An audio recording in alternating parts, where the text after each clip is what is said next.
Alright guys, 9 Zulu 4 Bravo Mike Leon here, up on the top of my 85-foot tower with the 13 element HF antenna for 10, 15, 20 and 40 meters by GXP.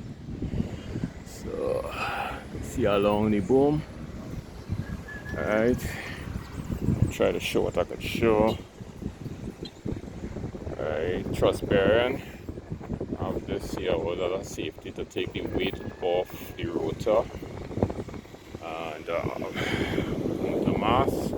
This is where I had to get it the other day when I pull it up. So in order for me to get it there, I had to put this gin pole, use some heavy wire to make a harness so to balance up the antenna.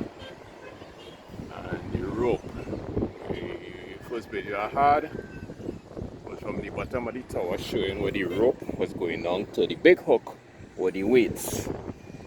So that was that for. So to have kind of equal weight for the antenna. And all my wife had to do was just come out and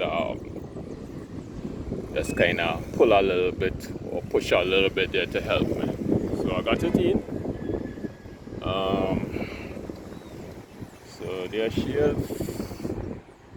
So today I come up here to tighten up them clamps so I could start to remove the securing ropes and everything, and take down all the rest of this stuff.